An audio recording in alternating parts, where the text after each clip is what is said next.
नमस्कार मेरे सभी प्यारे भाइयों बहनों, पीतम्बरा एजुकेशन चैनल पर आप सभी का बहुत बहुत स्वागत, वंदन, अभिनंदन। पर्यावरण अध्ययन की 8वीं श्रृंखला है और इसमें चुनिंदा प्रश्नों की लेकर आपके सामने हाजिर हुए हैं। चलिए बढ़ते हैं, समय को व्यर्थ ना गवाते हुए बढ़ते अपने लक्ष्य और अपने पहले प्रश्न की तरफ। आप सभी उम्मीद करते हैं हम कि आप सभी पेन पेंसिल लेकर रेडी हो गए होंगे और अपने क्वेश्चनों को आंसर देते समय लिखते भी जाएंगे कि आपके कितने आंसर सही हुए हैं। चलिए पहला क्वेश्चन आपके सामने आपकी स्क्रीन पर, निम्न में से कौन सा ऊर्जा का स्रोत कभी पर्यावरणीय प्रदूषण नहीं करता है? आंसर, आपके आंसर आना चाहिए। आंसर क्या है? नाभिकीय ऊर्जा, सौर ऊर्जा, कोयला या फिर पेट्रोलियम। 21 का बताइए क्या आना चाहिए आंसर। पहला क्वेश्चन का पहला आंसर बताइए जी। लगातार आंसर 21 का क्या होना चाहिए बताइए जी। बिल्कुल जिनका है सूर्य से प्राप्त होने वाली सौर ऊर्जा, वो बिल्कुल सही आंसर है। देखिए आपको बता दें, नाभिकीय ऊर्जा से नाभिकीय विकिरण वगैरह का जो पॉल्यूशन होता है, कोयला होता है, जब वो जलता है तो उससे भी राख वगैरह और डस्ट टाइप की और धुआं होता है, वो भी प्रदूषण फैलाता है। पेट्रोल का भी दहन होता है, डीजल पेट्रोल का, तो उससे भी क्या होता है, वायु प्रदूषण होता है। लेकिन सौर ऊर्जा जो सोलर एनर्जी है, इससे किसी प्रकार का कोई भी नुकसान या कोई भी प्रदूषण नहीं होता है, इसलिए यह ऊर्जा का प्रदूषण रहित साधन है। इसलिए आंसर हो जाएगा सौर ऊर्जा, बिल्कुल सही आंसर। अगला क्वेश्चन, वायुमंडल की सबसे निचली परत क्या कहलाती है? वायुमंडल की सबसे निचली परत क्या कहलाती है? क्षोभ मंडल, समताप मंडल, आयन मंडल या ओजोन मंडल। क्षोभ, समताप, आयन या ओजोन। आंसर क्या होना चाहिए आपका? आंसर 22 का जी। जिनका आंसर क्षोभ मंडल आ रहा है बिल्कुल सही है। आपने देखा होगा वायुमंडल की सबसे निचली परत क्या कहलाती है? क्षोभ मंडल कहलाती है। ठीक है ना, मैं आपको ये ग्राफ में बता दे रहा हूँ। देखिए ये पृथ्वी का वायुमंडल है। आप देखिए इसमें पृथ्वी की वायुमंडल सबसे निचली परत कौन सी है? इस प्रकार से देखिए, ये लिखा हुआ है क्षोभ मंडल, है ना, ये लिखा हुआ क्षोभ मंडल, ये आपकी सबसे निचली परत होती है क्षोभ मंडल वायुमंडल की। और क्षोभ मंडल में ही क्या है, मौसम संबंधी सारी घटनाएं, चाहे वो बरसात हो, चाहे वो बादलों का गरजना हो, बिजली का कड़कना हो, तूफान, आंधी, सारी घटनाएं ये क्षोभ मंडल में ही होती हैं। जस्ट उसके ऊपर बढ़ते हैं तो आ जाता है हमारा समताप मंडल। समताप मंडल में मौसम संबंधी घटना बिल्कुल घटित नहीं होती हैं। यहाँ पर मौसम सम यानी होता है समान, सम का मतलब होता है समान, अर्थात यहाँ पर मौसम हमेशा कैसा होता है, समान रहेगा, सम रहेगा, इसलिए इस मंडल का नाम हो गया समताप, यानी समान तापमान, समताप मंडल, इसलिए इसका नाम समताप मंडल पड़ गया। अगला देखते हैं, अगला है आपका मध्य मंडल, मेजोस्फीयर।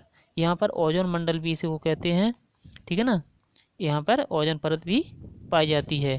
ठीक है, ओजोन परत को मापने की इकाई क्या होती है? आपको शायद पिछली वीडियो में मैंने बताया था, आपने सुना होगा, डॉप्शन होती है, बिल्कुल सही है। ओजोन किससे बनी होती है, चर्चा करेंगे आगे।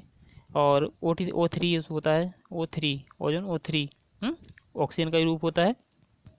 और देखिए इसके बाद आता है आपका आयन मंडल। आयन मंडल, इस मंडल का काम क्या होता है? आयन मंडल का, इस मंडल में उपग्रह छोड़े जाते हैं, इस आयन मंडल में ही आपके उपग्रहों को छोड़ा जाता है, ताकि ये आयनित, इसकी जो रेडिएशन तरंगें होती हैं वो क्या होना है, आयनीकृत होकर हम पृथ्वी पर प्राप्त करते हैं सिग्नल के रूप में, और जैसे हमारे दूरसंचार व्यवस्थाएं, टेलीविज़न वगैरह, ये सारी सुविधाएं हमें प्राप्त होती हैं। उसके बाद आता है सबसे आखिरी मंडल होता है बाह्य मंडल। एक बाह्य मंडल होता है और बाह्य मंडल काफ़ी विस्तृत और अनंत होता है।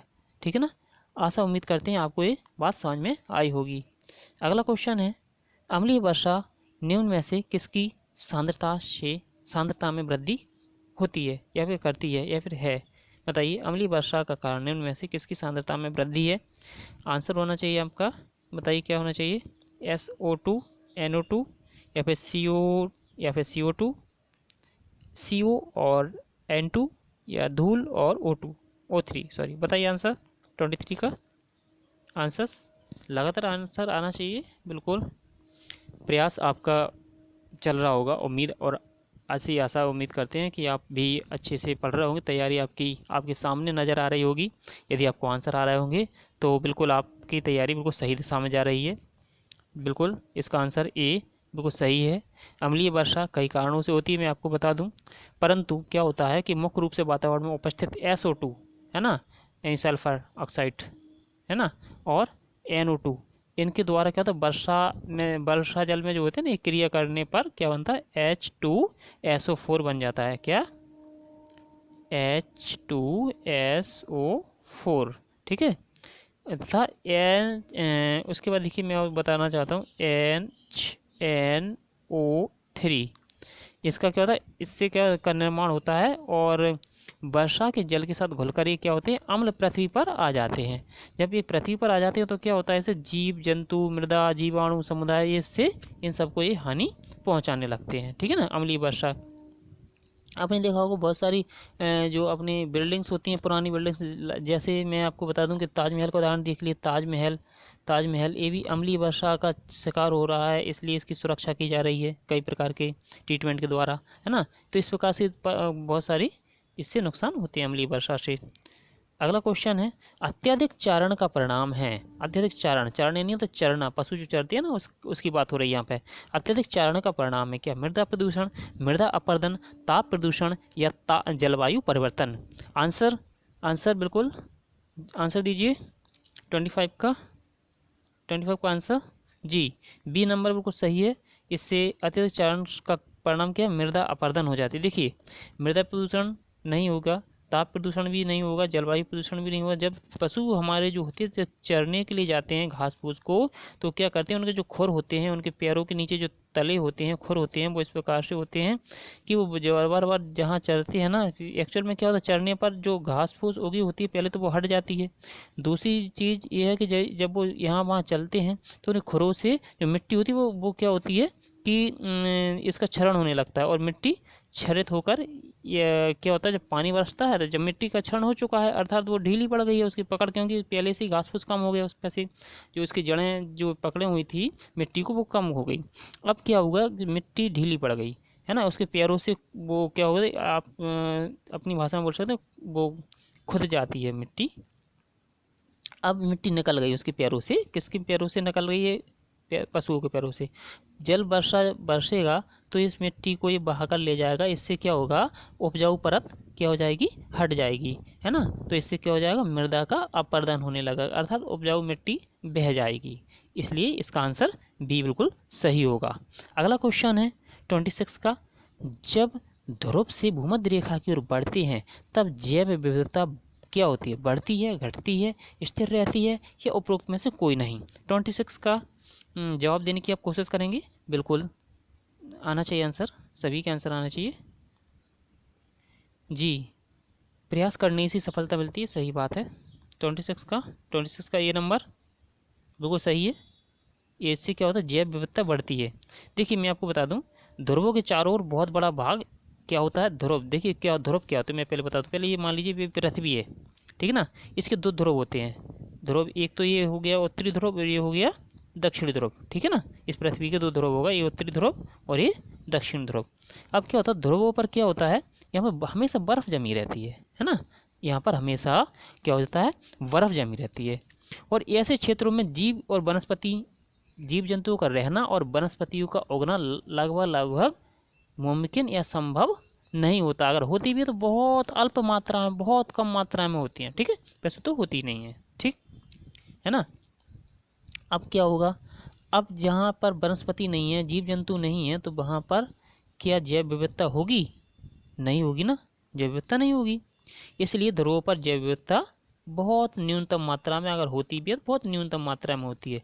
लेकिन ध्रुव से जैसे जैसे हम इस भूमध्य रेखा की ओर बढ़ते हैं, यानी ये विषुवत रेखा भी इसी को बोलते हैं, इक्वेटर भी इसी को बोलते हैं, और भूमध्य रेखा भी इसी को बोलते हैं। जब हम इसकी तरफ बढ़ने लगते हैं, भूमध्य रेखा की तरफ, तो हमें क्या मिलता है, जैव विविधता बहुत मिलती है, क्योंकि यहाँ पर सूर्य की रोशनी भी पर्याप्त होती है, जल वाष्प भी पर्याप्त होती है, और अन्य जीवन उपयोगी सुविधाएं पर्याप्त मात्रा में होती है। इसलिए यहाँ पर जैव विविधता क्या होती है, बढ़ जाती है। इसलिए इसका आंसर होगा बढ़ती है। जब हम भूमध्य ध्रुवों से भूमध्य रेखा की ओर बढ़ते हैं तो जैव विविधता बढ़ जाती है। अगला क्वेश्चन है आपके सामने, कक्षा समूह में स्थान दिया गया है। कक्षा के समूह में, कक्षा जो होती है ना, क्लास में स्थान दिया गया है किसको, पहली दूसरी कक्षा, तीसरी पांचवी कक्षा, छठी आठवीं कक्षा, नवीं और 10वीं कक्षा। बताइए आंसर क्या होगा आपका। हाँ जी बताइए जी। उम्मीद करते हैं आपका आंसर आ गया होगा। हाँ उम्मीद करते हैं आंसर आ गया होगा आपका। बी आंसर बिल्कुल सही है, जिनका बी आंसर है बिल्कुल सही है। क्या होता है कि पर्यावरण शिक्षा का उद्देश्य क्या होता है, उद्देश्य पर्यावरण शिक्षा के उद्देश्य को पाने के लिए क्या करते हैं, पाठचर्या पाठ पर्यावरण के विषय में जो सीखना होता है या फिर जो अधिगम होता है वो पर्यावरण के द्वारा सीखते हैं। अपन पर्यावरण के द्वारा सीखते हैं और पर्यावरण के लिए सीखना, इन बातों पर विशेष ध्यान दिया जाता है। इसलिए तीसरी से पांचवी कक्षा बिल्कुल सही आंसर इसका हो जाएगा। अगला क्वेश्चन है, पर्यावरण शिक्षा के उद्देश्यों की प्राप्ति या पर्यावरण शिक्षा के उद्देश्यों की प्राप्ति के लिए पाठचर्या किन बातों पर आधारित होनी चाहिए। पाठचर्या की बात हो रही है यहाँ पर। बिल्कुल आप क्वेश्चन को भी ध्यान में दीजिए, क्योंकि अगर आपके दिमाग में कंसेप्ट क्लियर है तो आंसर बिल्कुल क्लियर हो जाएगा। तो बताइए आंसर क्या होना चाहिए। पर्यावरण के विषय में अधिगम, पर्यावरण के द्वारा अधिगम, पर्यावरण के लिए अधिगम, या उपरोक्त में सभी। आंसर बिल्कुल आप लोगों के दिमाग की बत्ती एकदम खुल जाना चाहिए क्वेश्चन को देखते ही साथ।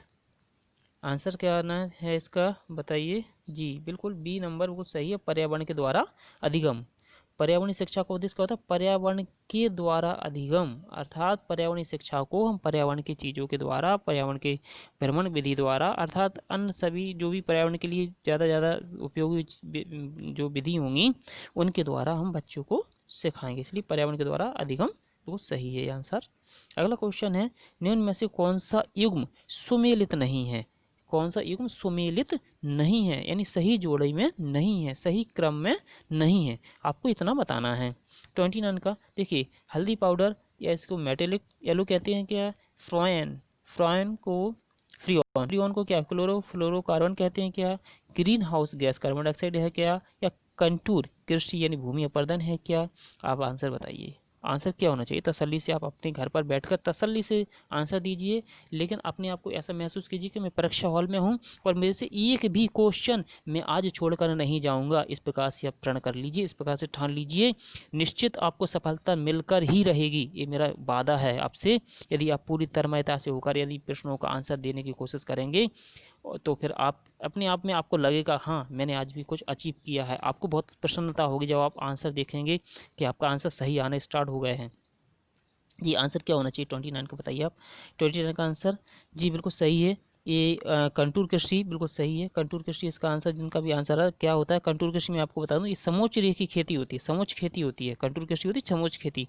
इसका मतलब क्या होता है, इस प्रकार सीढ़ीदार खेत बनाए जाते हैं, इस पे ऊंचाई वाली जो पर्वत टाइप के होते हैं ना, इसमें सीढ़ीदार खेत बनाए जाते हैं ना, इसमें सीढ़ीदार खेत बनाए जाते हैं। ठीक, आपको पता हो सीढ़ीदार खेत बनाए जाते हैं। और क्या होता है, इस विधि में जल के अधिकतर संरक्षण का उपयोग के लिए, यानी जल कम से कम क्या हो लगे, कम से कम, क्योंकि इतनी ऊंचाई पर जल की मात्रा कम होती है, तो इसको जल का सही उपयोग या अच्छे से उपयोग किस प्रकार से हो जाए, वो उसका उपयोग करने के लिए हम क्या करते हैं, इस प्रकार के उपयोग करने के लिए हम कंटूर कृषि ये वो सीढ़ीदार खेत बनाते हैं। ठीक है, तथा मृदा के अपरदन भूमि की ऊपरी परत को बहने से रोकने के लिए, कम करने के लिए की जाती है। ठीक है ना, ठीक है ना। अब यहाँ पे क्या कह रहा है ये लोग, यहाँ कह रहा है कि मृदा अपरदन भूमि अपरदन, इसलिए इसका गलत हो जाएगा। ठीक है ना, इसलिए ये वाला सुमेलित नहीं है। ध्यान से देखिए, यहाँ पर नहीं की बात हो रही है, यहाँ पर नहीं की बात हो रही है, इसलिए ये आंसर हो गया। क्योंकि इसमें तो भाई जल का बड़े इस प्रकार से मेड़ बनाई जाती है ताकि मृदा अपरदित होकर कहीं दूसरी जगह ना जाए। अगर अपरदित हो रही है तो इस खेत में आ जाएगी, तो इसी पानी यहाँ पे देंगे तो यहाँ पर रिस्क कर पानी नीचे वाली परतों में आ जाएगा। इससे यहाँ पर बहुत सुविधा या फिर बहुत संसाधनों का अच्छे से उपयोग किया जाता है। ठीक है, अगला है क्वेश्चन, उष्णकटिबंधीय चक्रवात को ऊर्ध्वाधर ऊंचाई लगभग कितनी होगी, लगभग कितनी होगी। क्वेश्चन को ध्यान में रखकर ही आंसर दीजिए। आप सभी से मैं रिक्वेस्ट करूंगा कि क्वेश्चन को ध्यान से पढ़िए, दिमाग में बसाइए, फिर उसके बाद आंसर देने की कृपा करें आप सभी मेरे भाइयों बहनों, तभी आपको सफलता मिलेगी। देखिए आंसर, देखिए आंसर क्या होना चाहिए, बिल्कुल लगातार स्पीड में आना चाहिए आंसर, स्पीड में। स्पीड में आंसर आना चाहिए। सी नंबर बिल्कुल सही है, जिनका भी आंसर आ गया बिल्कुल सही है, बिल्कुल एकदम सही आंसर है। क्योंकि उष्णकटिबंधीय चक्रवात को ऊर्ध्वाधर ऊंचाई लगभग कितनी होती है, 500 से 1000 किलोमीटर होती है। कितनी होती है, 500 से 1000 किलोमीटर होती है। चक्रवात 30 डिग्री, देखिए मैं आपको बताऊँ चक्रवात कहाँ आते, 30 डिग्री चक्रवात आते कहाँ हैं, चक्रवात जो आते 30 डिग्री उत्तर और दक्षिणी अक्षांशों के बीच आते हैं। कहाँ आते हैं चक्रवात, हमेशा 30 डिग्री उत्तरी दक्षिणी अक्षांशों के बीच में ही ये चक्रवात आते हैं। और इनकी ऊंचाई कितनी होती है, 14 से इनकी ऊंचाई होती है 12 से, एक मिनट, इनकी ऊंचाई होती है 12 से लेकर 14 किलोमीटर। कितनी होती है इसकी ऊंचाई, 12 से लेकर 14 किलोमीटर इनकी ऊंचाई होती है। ठीक है ना, बात समझ में आ रही होगी आपको, ठीक है ना। इस प्रकार के चक्रवातों से जान माल की हानि भी होती है, बहुत भयंकर आते हैं तो, है ना। आपने तो सुने भी होगी, टीवी पे कई बार समाचार चैनलों में भी देखे होंगे। अगला क्वेश्चन आपके सामने है, बाढ़ जो आती है ना, बाढ़ से समुद्रभित पौधे मर जाते हैं, क्या ये सही है, कथन सही है क्या, कथन सही है क्या, बाढ़ से समुद्रभित पौधे मर जाते हैं क्या, बिल्कुल सही आंसर है, गलत है, आप बताइए। इसमें से ऑप्शन क्या होंगे, चार जो आपके सामने दिए हैं इनमें से ऑप्शन क्या होंगे, ऑप्शन को चूज कीजिए, ऑप्शन को चूज कीजिए जी। आंसर क्या है 31 का आंसर बताइए, बताइए आंसर। डी आंसर बिल्कुल सही है, डी आंसर बिल्कुल सही है। क्योंकि बाढ़ की वजह से पौधों की जड़ों में पानी जमा हो जाता है, किसमें, पौधों की जड़ों में पानी जमा हो जाता है, और इससे क्या हो जाता है, उनके मूल में श्वसन रुक जाता है। जब उनकी सांस ही रुक जाएगी तो क्या होगा, पौधे जीवित रहेंगे या मर जाएंगे, आप स्वयं सोच सकते हैं। जिनकी सांसें रुक गई वो तो क्या होगा, है ना। इसलिए समुद्र पौधे क्या हो जाते हैं, मर जाते हैं। पानी की अधिकता के कारण पोषक तत्व पौधे से बाहर आ जाते हैं, ठीक है ना, और उनकी श्वसन भी रुक जाती है, इसलिए समुद्रभूत पौधे क्या हो जाते हैं, बाढ़ से मर जाते हैं। अगला क्वेश्चन है आपके सामने, काजीरंगा राष्ट्रीय उद्यान प्रसिद्ध है, काजीरंगा राष्ट्रीय उद्यान कहाँ पर है, पहले तो ये बताइए आप, काजीरंगा राष्ट्रीय उद्यान कहाँ पर है, कहाँ पर है, कमेंट कीजिए, काजीरंगा राष्ट्रीय उद्यान कहाँ पर है जी। आपके वीडियो के बाद भी मैं कमेंट को बिल्कुल देखता हूँ, मैं सारे के समय कमेंट बिल्कुल, और आंसर भी देने की कोशिश भी करता हूँ। कमेंट दीजिए, काजीरंगा राष्ट्रीय उद्यान कहाँ पर है, आंसर बताइए जी, जी बताइए आंसर। देखिए काजीरंगा राष्ट्रीय उद्यान पहले तो बताइए किसके लिए फेमस है, आंसर आ गया होगा मेरी उम्मीद से। देखिए काजीरंगा राष्ट्रीय उद्यान एक सींग वाले गैंडे के लिए फेमस है, काजीरंगा राष्ट्रीय उद्यान एक सींग वाले गैंडे के लिए फेमस है। देखिए आपको मैं बता दे रहा हूँ इस प्रकार से, देखिए ये काजीरंगा नेशनल पार्क है, ये काजीरंगा नेशनल पार्क है, आप देख रहे होंगे ये काजीरंगा नेशनल पार्क की फ़ोटो है। और यहाँ पे देखिए ये एक सींग वाला जो गैंडा है ना, एक सींग वाले गैंडे के लिए काजीरंगा राष्ट्रीय उद्यान फेमस है, प्रसिद्ध है, और इसके संरक्षण के लिए ही ये बनाया गया। इसलिए काजीरंगा राष्ट्रीय उद्यान किसके लिए फेमस है, एक सींग वाले गैंडे के लिए। देखिए आप इस फोटो में देख रहे होंगे एक सींग वाला जो गैंडा दिखाई दे रहा है, ठीक है ना जी। और मैं आपको बता दे रहा हूँ अगला, देखिए ये है आपका जिम राष्ट्रीय Corbett park, gym national park, Jim Corbett national park, ये कहाँ पर है, ये उत्तराखंड में है, ये कहाँ पर है, उत्तराखंड में। और ये और इससे पहले का जो ये है ये कहाँ पर था बताइए, ये था आपका असम में, ये कहाँ पर था, असम, ये असम में पड़ता है, काजीरंगा नेशनल पार्क असम में पड़ता है। और आपका जिम राष्ट्रीय कॉर्बेट जो है, जिम कॉर्बेट है, वो उत्तराखंड में पड़ता है। देखिए पहले इसी का नाम, मैं आपकी जानकारी के लिए हर बार मैं आपके दिमाग में कोई भी चीज़ अच्छे से बैठ जाए, इसके लिए मैं बार बार आपके लिए इन सारे चीज़ों की जहाँ तक संभव होता है पिक्चर्स लेकर आता हूँ, ताकि पिक्चर्स आपको आपके दिमाग में सेट हो जाए। देखिए मैं आपको बताना चाहता हूँ, जिम जो कॉर्बेट पार्क है, पहले इसका नाम था हेली कॉर्बेट पार्क, हेली राष्ट्रीय उद्यान था, इसका नाम पहले था हेली राष्ट्रीय उद्यान। लेकिन एक जिम नाम के कोई व्यक्ति थे, इन्होंने इसके लिए बहुत ज़्यादा प्रयास किया, इस उद्यान को विकसित करने का प्रयास किया, और उनके प्रयासों के कारण, उनके अतुलनीय सहयोग के कारण इसका नाम उन्हीं के नाम पर जिम कॉर्बेट रख दिया गया। बिल्कुल ध्यान से पूछिए, ये आता है क्वेश्चन, बिल्कुल दिमाग में बसा लीजिए। अगला क्वेश्चन देखिए, अगला क्वेश्चन है, विश्व पर्यावरण दिवस कब मनाया जाता है, बहुत फेमस क्वेश्चन है, बहुत ही ज़्यादा पॉपुलर क्वेश्चन है। विश्व पर्यावरण दिवस कब मनाया जाता है, विश्व पर्यावरण दिवस कब मनाया जाता है, आंसर दीजिए, विश्व पर्यावरण दिवस कब मनाया जाता है, आंसर होना चाहिए आपका 5 जून को। 5 जून को हम क्या मनाते हैं, विश्व पर्यावरण दिवस मनाते हैं। इसका उद्देश्य क्या है, इसका उद्देश्य क्या है, पर्यावरण के प्रति लोगों को जागरूक करना, पर्यावरण के प्रति लोगों को जागरूक करना। अगला क्वेश्चन क्या है, अगला क्वेश्चन है, ह्यूमस का निर्माण में कौन सहायक होते हैं, ह्यूमस का निर्माण में कौन से घटक सहायक होते हैं, बताइए आंसर, उत्पादक, घटक, उपभोक्ता या सभी, बताइए। 34 का आंसर बताइए जी, बिल्कुल बी नंबर जिनका आ रहा है, बी नंबर बिल्कुल सही है। अपघटक क्या होते हैं? ह्यूमस निर्माण में अपघटक बिल्कुल सही है, ठीक है ना। ह्यूमस निर्माण में अपघटक बिल्कुल सही है, ठीक है ना। अपघटक जैसे क्या होते हैं? ह्यूमस कौन बनाते हैं? अपघटक कैसे होते हैं? अपघटक आपका अपघटक होते क्या हैं? तो मेरी बात सुन लीजिए, अपघटक क्या होते हैं? अपघटक क्या होते हैं? कभी पूछ लिया था अपघटक होते हैं क्या, तो आपको ध्यान में रहे अपघटक क्या होते हैं। अपघटक होते हैं कवक, ठीक है, जीवाणु।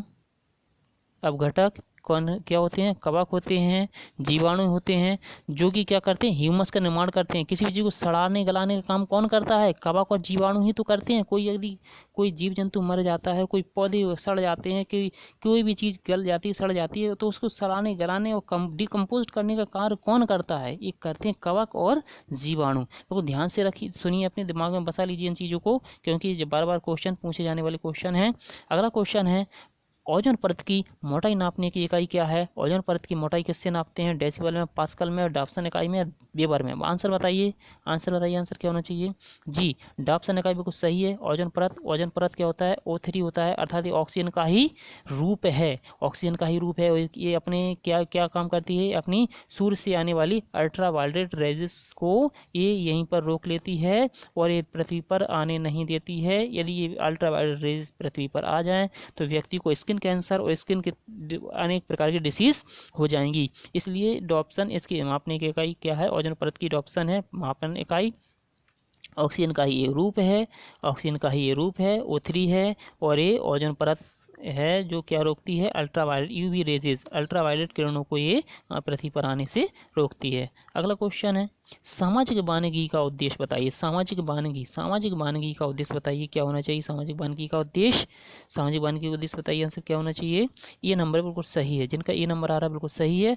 पर्यावरणीय, सामाजिक व ग्रामीण विकास में मदद करना, ठीक है ना। क्या होता है? पर्यावरण वानिकी का उद्देश्य सामाजिक वानिकी से तात्पर्य ऐसा पढ़ा। देखिए, सामाजिक वानिकी का मैं आपको आंसर बता दे रहा हूँ, सॉरी, उसका थोड़ा सा मैं समझा के बता दे रहा हूँ।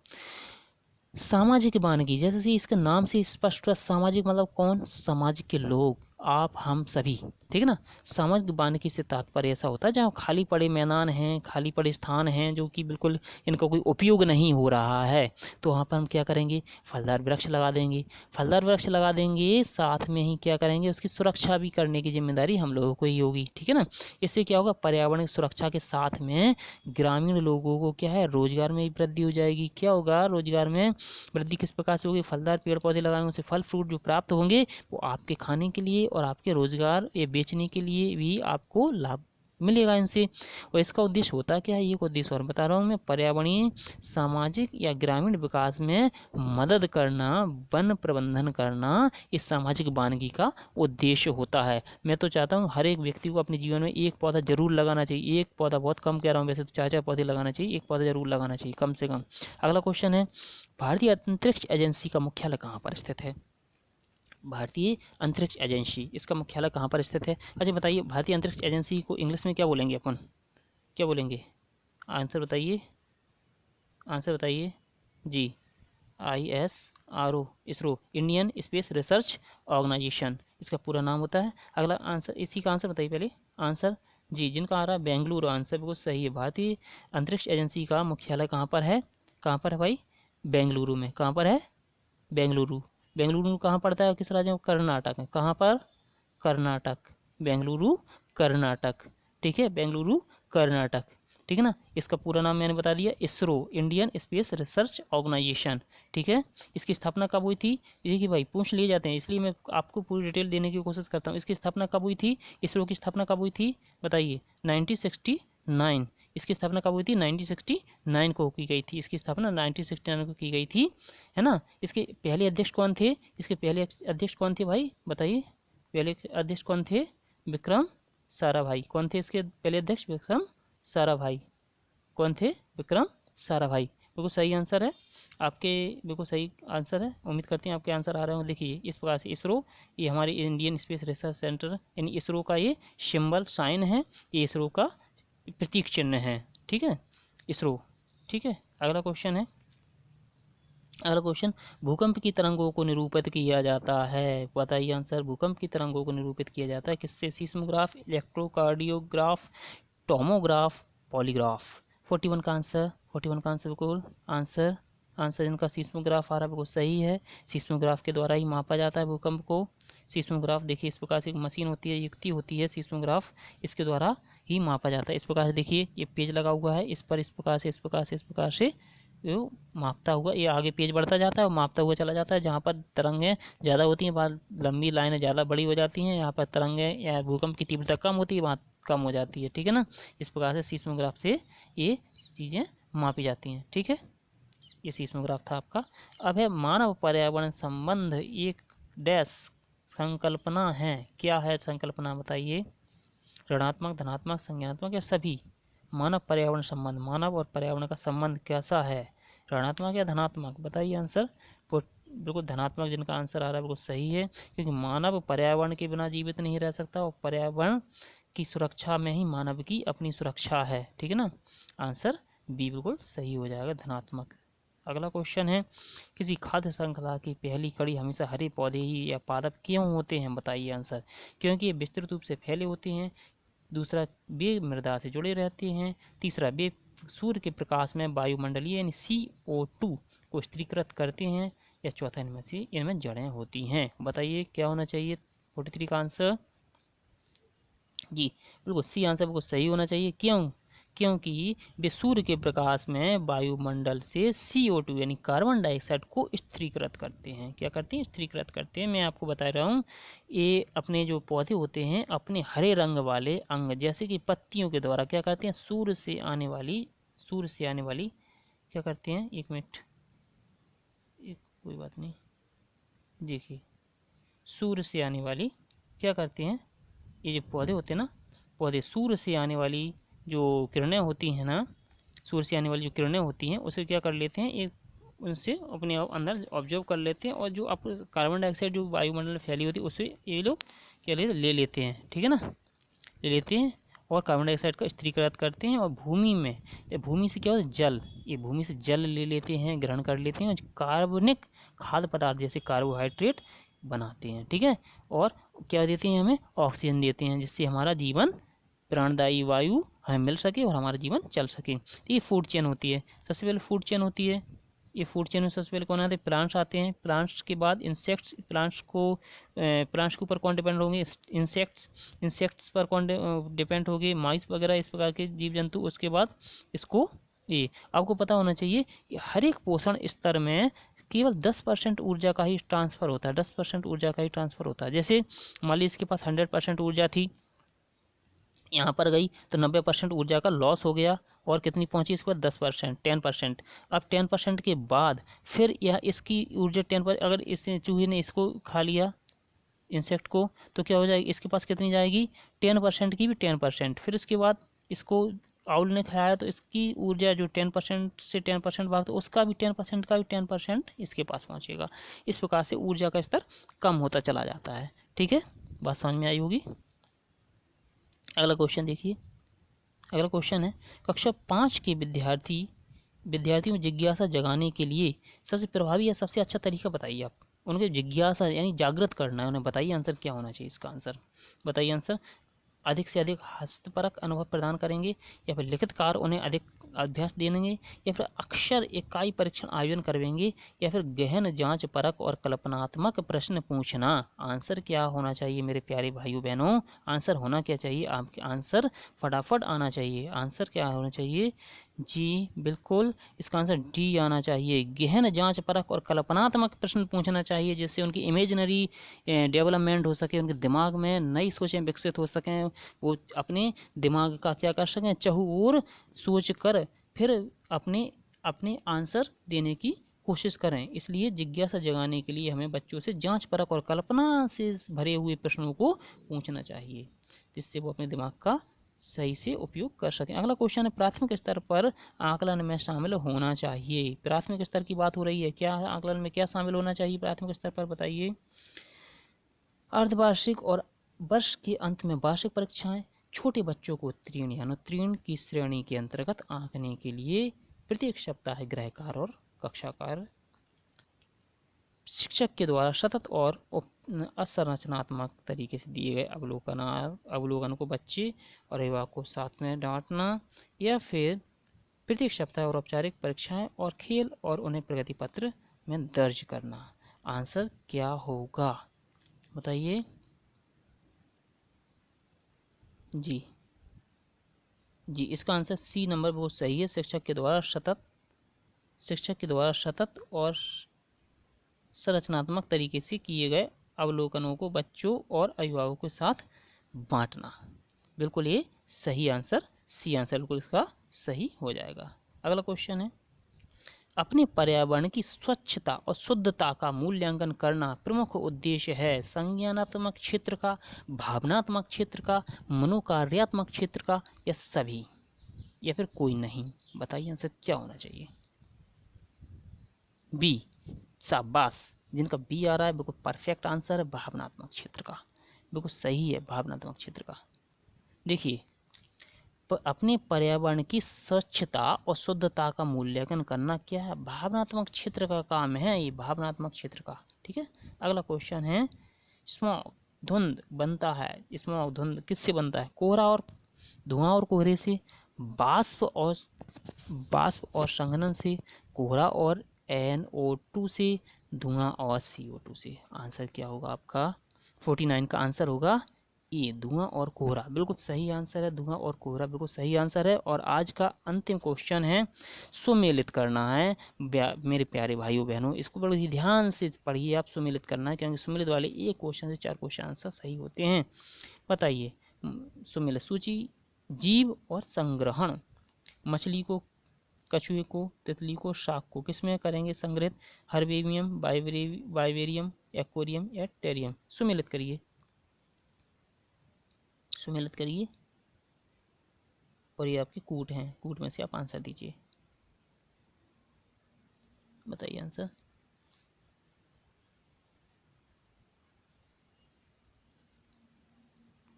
चलिए आंसर आ गया होगा, मैं आपको बता देने की कोशिश करूँगा।